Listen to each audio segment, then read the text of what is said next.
Hey, what's up, everybody? Welcome to Championship Leadership. And today I'm excited we have Shaan Patel. He's an entrepreneur. He's been featured on Shark Tank. He's founder, CEO of Prep Expert. He's also a physician in dermatology. So thank you so much for taking time out of your day today, Shaan, to join us. Really do appreciate it. Yeah, absolutely, Nate. I'm happy to be here and I'm looking forward to chatting. Yeah. I love to ask this question first to really just kind of kick off the conversation. Championship Leadership is the name of the podcast. So what comes to mind for you, or what does that mean to you when you hear championship leadership? Yeah, championship leadership. I mean, it's so important. I think that over the past couple of years, as my own company has grown with more full-time employees, I've realized the importance of being a champion and being a leader. And, leadership is what really drives so many companies. When I was first starting out as a solo entrepreneur and I was the only person at the company, I didn't really put a lot of importance on leadership because, it was just me. Mm. But once you start to grow your team, whether it's a company, a sports team, or whatever it may be, once you have a group of people and you're trying to accomplish a certain goal, in my case, in entrepreneurship, it's to grow the company and, help more people through the company. And whatever your goal is, it might be, for the Kansas City Chiefs, it's to win a Super Bowl. It's leadership is extremely important. And poor leadership is just far too common because it's not really taught in schools. And it's really something you have to learn on your own, often experientially. And the best way to learn is by doing. And I've, almost had my company now for 10 years. And I think that I've learned a lot of leadership lessons over the years, which have helped me grow into a better, not only a leader, but also a better person, which has been very helpful for both me and the company. Yeah, absolutely. And I love that definition or what that means to you. Thank you so much for that. Maybe you could tell us, the listeners here, a little bit about you and your journey. I mean, sounds like you have a lot on your plate, right? Featured in Shark Tank, Prep Expert, your company, your physician. Yeah, maybe tell us a little bit about how you've gotten to where you are today. Yeah, absolutely. I've got a pretty interesting story that kind of zigzags. So I'll start from the beginning, which was, back when I was in high school, I wanted to get into some great universities and go to medical school. And in order to do that, I needed to get a high SAT score. But when I first took my practice SAT, the very first time I was in 10th grade, I got around average. So I didn't do so hot. So Hmm. that's when I locked myself in the library and I spent hundreds of hours studying for the SAT exam and discovered a lot of strategies, a lot of techniques to ace the exam, to the point that I was eventually able to raise my own SAT score from that average score to a perfect score. Wow. And the perfect SAT score is pretty rare. It's only Yeah. achieved by 0.02% of all students. And it totally changed my life. And what I mean by that is I got into some amazing universities. I got $250,000 in college scholarships, so I didn't have to pay a Wow. dime for college. I was invited to the White House as part of a presidential scholars program, and I got to meet the President of the United States. I mean, it was really cool, Incredible. as a Yeah. 17-year-old kid to have all of this money, awards, accolades thrown at you because of one test score. And Mm. so when I got to college, I decided I wanted to help other students improve their SAT scores the way that I did in high school.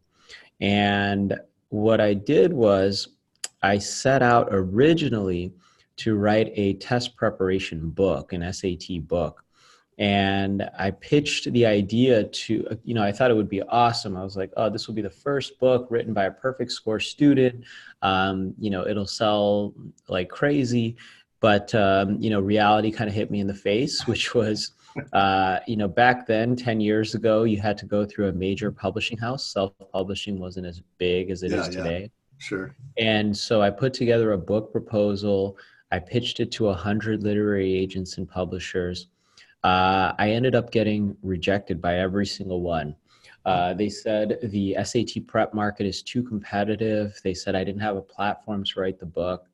And so, my dream of writing a test prep book was kind of going out the window. But that's when I decided, I was going to leverage the hundreds of pages that I had written for the book and turn it into a course. And so I taught my very first test prep course right at the end of college. And I had barely enough students in that first class. It was like 18 students. But I took those 18 students, and in 6 weeks, I was raising their scores every single week, 50 to 100 points on the SAT, which by the end of it, they had improved almost 400 points in just Wow. 6 weeks, which was incredible and unheard of in the industry. I mean, it's equivalent to taking a student from the 50th percentile and taking them to the 90th percentile. So totally changing their college opportunities, their scholarship opportunities, and really changing their lives, just like I did for myself. And so I had parents knocking down the door for more courses. I Yeah. decided to train other instructors to teach my material that I had created. And so that's when the company started to grow beyond just myself. And that's when I started learning the importance of leadership.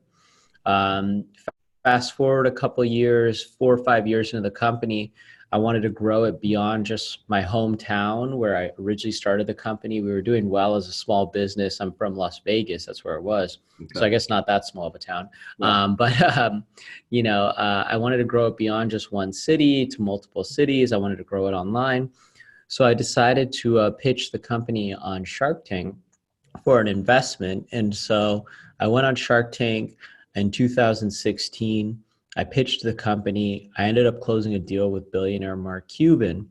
And that was incredible. I mean, the company 10x'd. We opened multiple cities around the nation. We're now prep 10,000 students a year in online courses as well as in-person courses for both the SAT and the ACT. Okay. And I've been growing my team. We now have 10 full-time employees. It's not just me anymore. We have dozens of instructors as well. And so, that's been incredible for the company. And all while doing this, I've also been going through medical school and becoming a physician. Yeah. And so, it's been a wild ride to say the least. It's been busy, but I'm ending nearing the end of my residency now and graduating next year finally. And but it's gonna be pretty cool to come out of this to know that I was successful at entrepreneurship beyond all the setbacks. And one of the things that was funny about the book is that McGraw-Hill, the world's largest education publisher, after they saw what I was building with my company, Prep Expert, they came back to me and they decided, Of course they did. we rejected you the first time, but now that you're building this great company, we'd love to do a book deal with you. And so we did the book. It ended up selling tens of thousands of copies. And, it went #1 on Amazon for SAT prep. I did another book recently about entrepreneurship and self-help called Self-Made Success. And that's my latest book, which every entrepreneur or person listening should check that one out because that's not SAT related. That's Yeah, a more absolutely. general wealth, finance, and leadership, really. So that one's called Self-Made Success, and I'm excited about that new book. But so authoring books, building companies, and becoming a physician all at the same time, and it's not been easy. But Yeah. I couldn't do it. I couldn't do any of this without having an incredible team that has really has put their faith in me to be their leader, to make sure that they run the operations of the company, the sales and the marketing so well on a day-to-day basis. Because obviously I wouldn't be able to do that all by myself, and that's really where the importance of leadership in the team comes in. Yeah. Absolutely. Wow. Yeah. Thank you for sharing that story. What are your plans? You're about to graduate here, you said, from your residency, and are the plans to continue to have your company going and operating, and also to go and practice as a physician? Yeah, that's a great question. And I get asked that all the time. And so, for me, I really believe variety is like the spice of life. Like I Mhm. love just not having to do the exact same thing over and over, day in and day out, because that becomes monotonous and boring. And so if I could split my week, I'd love to be able to practice as a physician in clinic for 2 to 3 days a week, Okay. and then be an entrepreneur running my company or hopefully new companies in the dermatology space for Okay. 2 or 3 days a week. Very I'd love to split my time. I love being an entrepreneur and building companies, and I love being a physician and seeing patients. So, I think that would be the ideal split of time. And I'd love to do a little bit of both because I'm passionate about both. yeah. And that I think really will help me also just continue to have variety in my day to day Yeah. as I move forward. Very cool. I love it. Thank you. Maybe talk a little bit about, so you go to Shark Tank, and of course, um, Mark Cuban invests in you, in your company. Maybe you could talk a little bit about that experience of being on Shark Tank and what you've learned from that. Like, I'm sure just the experience itself, like there's some things that you probably have taken and drawn that you can apply to the rest of your life. And then, but also of just what's it like to work with someone like Mark Cuban and his leadership and who he is in this business space that's helped you grow as well. Yeah, absolutely. I think that first of all, the experience of Shark Tank was incredible. I mean, I went on an audition in New York City and I stood in line for 9 hours with 500 other entrepreneurs, not thinking I was going to make the show because I was just pitching to a casting call producer, giving a quick 1 minute pitch. Luckily, the casting call producer liked me enough to quickly fly me out to LA. Within a few months, I was pitching the Sharks, which was, a grueling experience, as many people see on the show. I had to prepare hundreds of hours for that. And, when it aired, I think that was probably the best thing that has happened for the company because, there is no marketing like getting 15 minutes of primetime television for Yeah. free. Yeah. And so, to 10 million Americans. And so it was pretty incredible for the company, pretty incredible for me. And then striking the deal with Mark Cuban was awesome. I mean, I believe he's the best shark because not only do you have access to Mark Cuban himself, but you have access to Mark Cuban companies and his whole team of everyone from business development to lawyers to accountants to marketing.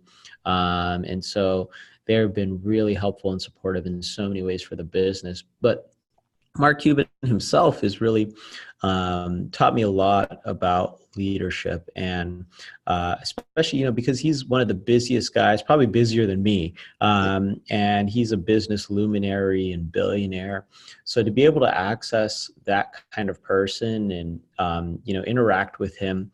I'd say we email weekly, and we continue to stay in touch every single week about the company. We see each other about once a year. We just Mhm. filmed a Shark Tank update a few months ago, which recently aired. And then, yeah, so that's typically, Mark is one of the greatest things he's taught me is one, you're never too big to um, respond to your own emails or Yeah. your own calls or you have a Okay. conversation with anyone. He's taught me a lot about humility. He responds to every single one of my emails within 2 minutes. I mean, it's incredible Wow. how fast how good he is at communicating. And he's not just responding, giving generic responses. He's responding, showing that he read the email, like he read everything. He'll Yeah. respond to the last line, Okay. because he's reading it completely through. So you're never too big. I know everyone talks about getting a virtual assistant, etc., but I think at some point you have to be able to do the work. You have to if Mark Cuban's going to invest in 50 Shark Tank companies, it's important for him to still be accessible for those companies, right? Every single entrepreneur, and so he's willing to continue to do the work, just like. And I think that's why he's been so successful building companies in the past, selling them, and making millions and billions of dollars, is because you can never shy away from doing the work. Don't just try to offload things to other people. Is you've got to put in the time, effort, and energy. The other great thing that I think he's taught me is the power of saying no. I will ask Mark Cuban for all kinds of things over the years, whether it's to tweet this or come to this event or, help me work on this book. And, he said yes to so many cool things. Like we co-authored a book together. He said yes to that. He's come to different Shark Tank events. But at the same time, a lot of times he'll just straight up tell me he doesn't have time or he can't do this or that's not an option. And I think that's really important because, when you're someone like Mark Cuban, you get to his level, everyone is trying to get a piece of your time or your attention. And you have to say no.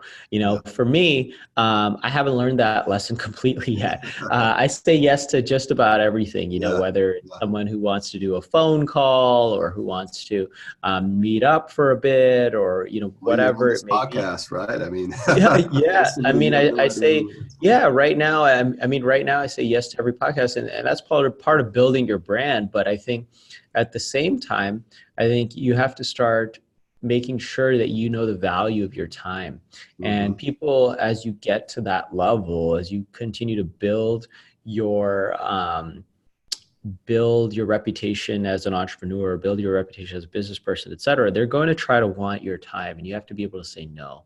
Yeah. So, he puts his time and energy into the right places, which is responding to all of his entrepreneurs and responding to every single email. But he'll say no to a 30-minute phone call because he could probably respond to 50, 60 entrepreneurs through email. And so you have to know how to spend your time and energy. You have to know the power of saying no. And I think that those are the couple of the key lessons he's taught me over the years.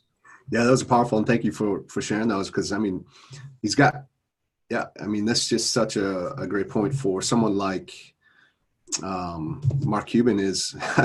Not only does he have you that he's invested in, but like you said, 50 other companies or whatever it is, he's been on Shark Tank for a long time. And if he's responding to you that way, he's definitely responding that to everyone else. And so that's very cool. Number one is the humility. And then also, I think we can all get better at saying no for sure. I know I can. Absolutely. I think we're all deep down inside human nature, like want to please people and help them out any way we can for the most part. And so, it's a great skill to have is that, especially for someone like yourself with so many moving pieces and so much going on. I had the thought when you were talking about prep expert and just the significant results that you get. Number one is kind of rare. And nowadays you always feel like you're kind of getting sold and under-delivered on. And here you are with this incredible product that is really delivering some incredible results. Like, I'm just thinking, like, what's the impact of that going to be? Like, if this gets out to enough people, like it sounds like it should, right? All of a sudden, everyone's scores are going to elevate, which kind of raises the curve a bit, doesn't it? Have you thought about that? Is that a thing, or am I just? Yeah, that's a great thought. I would love if every student, if enough students would take this, if the average would actually go up. I think right now we're at about 10,000 students a year, which, in the grand scheme of things, you'd be surprised how many students take the SAT and ACT. It's a huge market. It's 1.5 million students a year take the SAT and the ACT. Now that's a ton of kids, but of course not everyone's prepping. I'd say less than half are probably actually taking courses and prepping for the test. But I would love to, if we can blow this podcast up and, get it out to every single parent out there. I know. I mean, it's a no-brainer because if you think about it, all of these parents and students, they come back and they say, my SAT score got me $100,000 scholarship or $200,000 scholarship or, $50,000, even $10,000. I mean, when you think about it, an investment of a $600 or $800 course is nothing in the grand scheme of when these kids are winning tens of thousands, if not hundreds of thousands of dollars. I had one kid actually win $1.4 million in college scholarships. Wow. I mean, it's just the best return on investment. And that's what I tell parents and kids today too, which is I used to tell them, use your SAT or ACT score to go to the best school. And I don't think that's the case anymore. With student debt being at $1.6 trillion, it's not important necessarily to go to the most name brand school you can if you're going to be Yeah. in debt hundreds of thousands of dollars for the rest of your life. Yeah. I think it's important to try to go to the best school that you can without getting into a lot of debt. So that might be a great state school in your state, Mm. that's willing to give you a lot, like obviously lower tuition to start with, but then they give you a merit scholarship because you got great test scores too. And just don't go into significant debt. I still think a college, I know a lot of people disagree with me here, but I still think a college degree is important. I've seen way too many people. I grew up in a urban motel in Las Vegas, who didn't have high school degrees, who didn't have college degrees, that really were kind of at rock bottom. And so I think a college degree still helps differentiate you in the workforce. Not everyone can be an entrepreneur, unfortunately, although I would love that. Right. And so I do think it is important, but I don't think it's important to go to these name brand schools if you're going to be in debt. I think it's much more important to try to get it paid for as much as possible through scholarships, through not loans, but going through either state or community colleges. Uh-huh. Yeah. Yeah. Yeah. Thank you.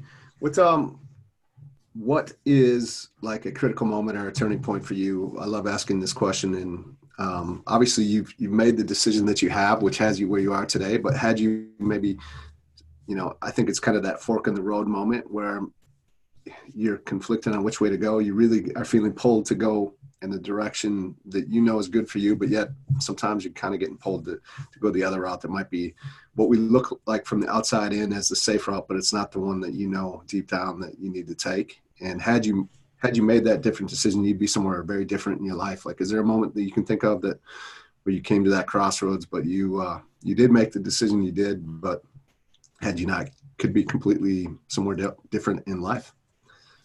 Yeah, absolutely. I think, for me, one of the biggest sort of themes or points during my Shark Tank episode in 2016 was when they asked me, well, do you want to be a doctor or do you want to be an entrepreneur? Mm. And they Yeah. kind of made it black and white, like you had to choose one. Yeah. And so the biggest crossroads for me was, well, do I want to give up my company, sell it, get rid of it, just not be part of it anymore, and forget the entrepreneurship part and just become a physician? Or do I want to just quit medical school, quit residency, and just focus on the company? And I think a lot of people in my position would have just taken one of those routes, whether Yeah. they enjoyed being a physician more, whether they enjoyed being an entrepreneur more. But what I decided to do was take a different route than every other person, which is to do both at the same time. And that's really, really difficult. It takes a lot of hours. I mean, I work 70, 80, sometimes 90 hours a week between the Yeah. two. Yeah. But, I'm passionate. And I think when you're passionate and you like it, it doesn't even feel like work sometimes, both of them, honestly. And so, I'm willing to put in the work, but I know it's not for everyone. And, I think everyone, like you said, has certain turning points in their life where they need to decide what they're going to do, either in their career or whatever it may be. And so for me, it was deciding on what my career path would be. And, I think I'm kind of actually treading a road that not many people have taken. And so that's kind of why I always get that question, which is, what do you want to do in the Mm-hmm. future, like as a physician and entrepreneur? But, I think that's what's also very exciting about it. I love that poem by Robert Frost about the road less traveled. And I think Yeah. that's what I'm doing here, Yeah. is taking that road less traveled. Yeah. And I'm excited to see what's on that road, because not a lot of people have taken it. Yeah, definitely. And, I love that you made that decision, because you're right. Most people would have made that choice. Yeah, it was funny because, after the episode, after the Sharks basically really reamed into me, other than Mark Cuban, about, not being able to be a part-time entrepreneur, et cetera, is, I had so many people reach out to me after saying, oh, forget what the Sharks said, because I also have a full-time job and I'm trying to start this company. And, I really believed in you because you're in medical school and you had this company on the side. And so what was hopefully inspiring for people and inspiring to people listening to this podcast is the opportunity to start, a 5, 6, 7 figure side hustle without having to quit your full-time job or your full-time career. Yeah. I think that's the dream for a lot of people, is to be able to do both. And so Hmm. I'm living proof that you can do both. I've got a 7 figure side hustle without quitting my full-time physician day job. And that's the goal that I think a lot of people can do and really make a reality because of the internet. The internet Yeah. doesn't limit you by location, by store hours like businesses used to. Yeah. And so, because utilize the internet to start your side hustle and go from there is what I would tell people that have full-time day jobs that are thinking about starting side hustles. Yeah, that's great advice, and yeah, not only are you doing it, I mean, you're doing it at an extremely high level. So it's definitely possible. I love it. Thank you so much. I want to wrap this up and respect your time. What's one last question here? What's one or two things that you could give to the listeners as just a piece of advice, or just these guiding points that you use in your life that, if they implemented today, would help move them forward today? Yeah, absolutely. I'll give one about entrepreneurship and one about leadership. So, the one regarding entrepreneurship is to do what you know. Everyone wants to start a business in what's hot, meaning Mm-hmm. maybe cryptocurrency is hot, artificial intelligence is hot, 5G is coming and that's hot. Everyone wants to start a business in whatever the new thing is. What people don't realize is, Warren Buffett says he only invests in companies that he understands, like what he knows. He won't invest in companies that he doesn't understand. The same thing is true for entrepreneurship. You shouldn't start a company in something you know nothing about. Don't, go start a real estate company if you haven't studied real estate for hundreds, if not thousands of hours. You have to really understand your industry inside and out. And that's the hard work that people don't want to do when they're starting a company, which is understanding every single thing inside and out about that company before you start it. And so for me, I was an SAT. I studied hundreds of hours for the SAT in high school. I spent thousands of hours writing a book and preparing a company. I became an expert at it. That's why I think I'm successful with the company. And I think that's why you should think about, as entrepreneurs, think about when you're starting a company, what do you know really well? And start a company in that. Maybe you know fitness really well and you'd love to start a sports nutrition company or whatever it may be, you know.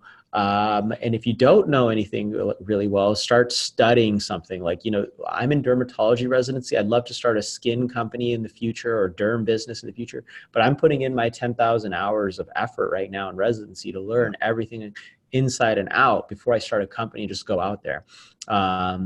So yeah, it's do what you know when it comes to starting a company. When it comes to leadership, I mean, this is going to sound generic, but I think it's so, so true, which is to, leadership to me really means service.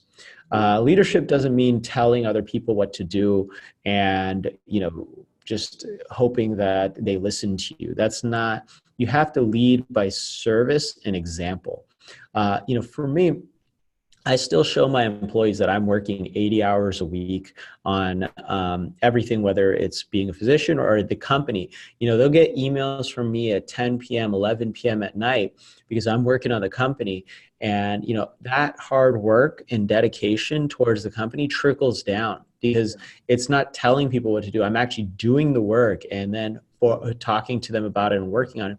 And then, a lot of times my employees are working after hours and on weekends because they see that I'm working on after hours and weekends. And so, that if you want people to work in a certain way or work really hard, you won't be able to do that unless you work in that way and you work really hard. And so it's really leading by service when it comes to becoming a champion leader. And that's how I really believe leadership should be practiced. So those would be my big two lessons on that. Yeah, Beautiful. Thank you so much. That's powerful.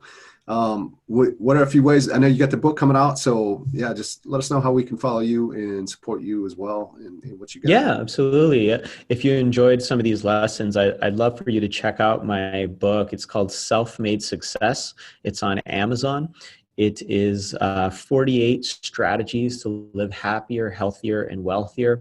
There's all kinds of great tips in there about entrepreneurship, about wealth building, about self control and productivity. And, I think that is kind of my manifesto on how I get everything done in the 24 hours that I have, and I maximize it and I try to live my best life, and how you can. And really, it's the strategies on how every person out there, whether you're an entrepreneur, a doctor, or anything in between, how you can really become successful. And so, Self-Made Success on Amazon. I'd love for you guys to check out the book, and follow me on social media. I'm on Instagram at, my first name is spelled Shaan, Shaan, last name Patel.